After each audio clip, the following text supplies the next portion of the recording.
सर्वांना नमस्कार मित्रांनो, आपल्या शिवार्थ डी क्लासेस या युट्यूब चॅनलला मी सर्वांचं स्वागत करतो। आपण महत्त्वाचं या व्हिडिओमध्ये काही प्रश्न आहेत की आपल्या जीके मधील सामान्य ज्ञान मधील ते आपल्याला खूप मोठा गोंधळ करतात।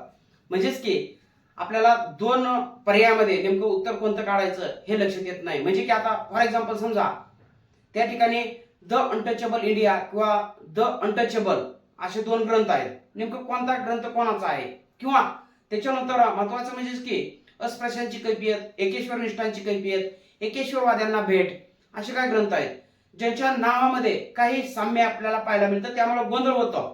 त्याच्यानंतर महत्त्वाचं गुलामगिरी असेल, गुलामगिरीचं शस्त्र असेल म्हणा, किंवा त्याच्यानंतर सेवा सदन आहे, शारदा सदन आहे, अशा काही संघटना बी आहेत, किंवा प्रबुद्ध भारत, नेमका बाबा त्या संदर्भात जे काय होणारा गोंधळ आहे आपला ऐन वेळेस तो आपण टाळण्यासाठी या व्हिडिओमध्ये ही महत्त्वाची एक इन्फॉर्मेशन पाहणार आहोत। तर आपल्याला सुरुवातीला लक्षात घ्यायचं आहे की अस्पृश्यांची कैफियत हा ग्रंथ कोणी लिहिला, तर अस्पृश्यांची कैफियत महात्मा ज्योतिबा फुले यांचा ग्रंथ आहे। तसेच एकेश्वर निष्ठांची कैफियत हा ग्रंथ आहे जो की न्यायमूर्ती महादेव गोविंद रानडे। त्याच्यानंतर महत्वाचं एकेश्वरवाद्यांना भेट हा एक ग्रंथ आहे जो की राजाराम मोहन राय यांनी लिहिलेला एक महत्वाचा ग्रंथ आहे। त्याच्यानंतर महत्वाचं मग आपल्याला पुढे जाऊन ते विचारतील की द अनटचेबल हा ग्रंथ कोणाचा आहे। द अनटचेबल, तर द अनटचेबल हा ग्रंथ डॉक्टर बाबासाहेब आंबेडकर यांचा हा ग्रंथ आहे। त्याचबरोबर अनटचेबल इंडिया हा ग्रंथ कोणाचा, तर महर्षी विठ्ठल रामजी शिंदे यांचा अनटचेबल इंडिया हा ग्रंथ आहे। त्याच्यानंतर आपल्याला प्रश्न ते विचारतील की गुलामगिरी हा ग्रंथ कोणाचा आहे किंवा कोणी लिहिला, तर महात्मा ज्योतिबा फुले यांनी हा महत्वाचा ग्रंथ लिहिलेला दिसून येतो। त्याच्यानंतर दुसऱ्या बाजूला जर आपण बघितलं तर गुलामगिरीचे शस्त्र हा एक ग्रंथ आपल्याला पाहायला मिळतो। तर हा ग्रंथ कोणी लिहिला, तर लक्षात घ्या गुलामगिरीचे शस्त्र गोपाल गणेश आगरकर यांचा हा ग्रंथ आहे। त्याच्यानंतर आपल्याला गीताई या ग्रंथाचं लेखन कोणी केलं, तर आचार्य विनोबा भावे। ग्रामगीता या ग्रंथाचं लेखन कोणी केलं, तर महत्वाचे आहेत त्या ठिकाणी ग्रामगीता राष्ट्रसंत तुकडोजी महाराज। लक्षात घ्या तुकडोजी महाराजांना राष्ट्रसंत असं कोणी म्हटलं होतं किंवा ही उपाधी कोणी दिली, तर त्यामध्ये आम्हाला लक्षात काय घ्यायचं आहे, तर डॉक्टर राजेंद्र प्रसाद। सर्वात महत्वाचा प्रश्न दुसरा आपल्याला गीतांजली हा ग्रंथ कोणी लिहिला, तर गीतांजली ग्रंथ लिहिणारे लक्षात घ्यायचं आहे आपल्याला गुरुदेव रवींद्रनाथ टागोर हे होते। प्रबुद्ध भारत हे जे काय असणार एक वृत्तपत्र आहे ते कोणाचं, तर डॉक्टर बाबासाहेब आंबेडकर यांचं। म्हणजे जनता हे जे काय पाक्षिक होतं त्याऐवजी महत्वाचं म्हणजेच की प्रबुद्ध भारत असं वृत्तपत्र डॉक्टर बाबासाहेब आंबेडकर यांनी चालवलेलं होतं। म्हणजे जनताचं जे काय पुढे जाऊन प्रबुद्ध भारत असं नामकरण। लक्षात घ्या मग प्रबुद्ध भारत नावाचं एक मासिक सुद्धा होतं। मग प्रबुद्ध भारत मासिक कोणाचं होतं, तर स्वामी विवेकानंद यांचं प्रबुद्ध भारत हे मासिक होतं, लक्षात घ्या। आणि प्रबुद्ध भारत हे जे काय वृत्तपत्र आहे ते मात्र कोणाचं, तर डॉक्टर बाबासाहेब आंबेडकर। लक्षात घ्या प्रश्न महत्वाचा आहे। त्याच्यानंतर आपल्याला अशा स्वरूपाचे काही प्रश्न आहेत महत्वाचे बघा, काही पुस्तकं बी आहेत।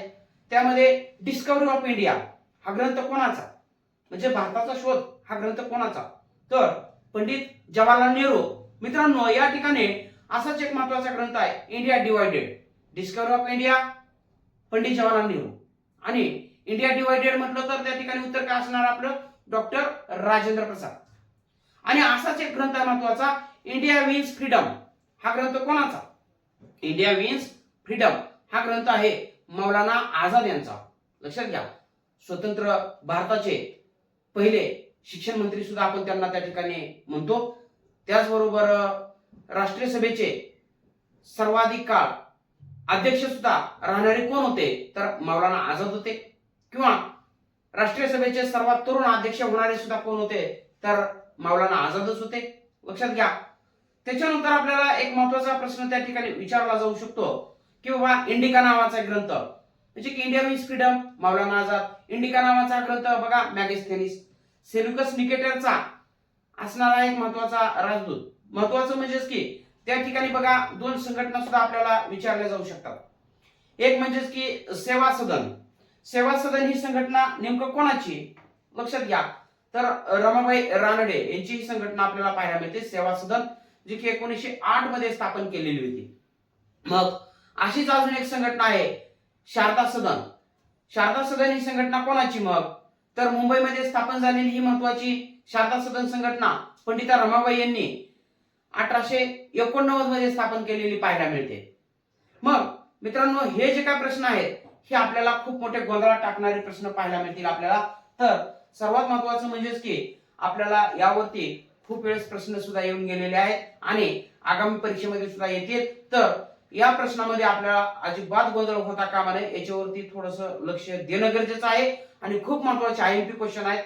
कुठलीही परीक्षा, पोलीस भरतीचं कुठलाही पेपर काढून बघा, हमखास यापैकी प्रश्न आहेत. किंवा सरळ सेवेच्या परीक्षा असतील म्हणा, तलाठी असेल किंवा ग्रामसेवक किंवा इतर पदाच्या परीक्षा असतील, क्लरिकलचा पेपर असेल म्हणा, तर त्यामध्ये अशा स्वरूपाचे प्रश्न हमखास विचारलेले आहेत आपल्याला. तर या प्रश्नामध्ये होणारा गोंधळ टाळा मित्रांनो. तर या ठिकाणी जे आपलं जे काय आगामी पोलीस भरतीची लेखी परीक्षा आहे आपल्या महाराष्ट्र पोलीसच्या संदर्भात, तर या परीक्षेसाठी सर्वच विद्यार्थी बांधवांना खूप खूप शुभेच्छा. आणि यामध्ये आपल्याला जर अजून कुठल्या महत्वाच्या टॉपिक वरती व्हिडिओ गरजेचं वाटत असेल तर ते कमेंट सेक्शन मध्ये सांगा मित्रांनो. आतापर्यंत जेवढे काय व्हिडिओ अपलोड केलेले आहेत आयएमपी आहेत आपल्या चॅनलवरती प्लेलिस्ट मध्ये जाऊन आपण बघा. तर या ठिकाणी आपण थांबूया, पुढच्या व्हिडिओमध्ये भेटूया. तोपर्यंत धन्यवाद.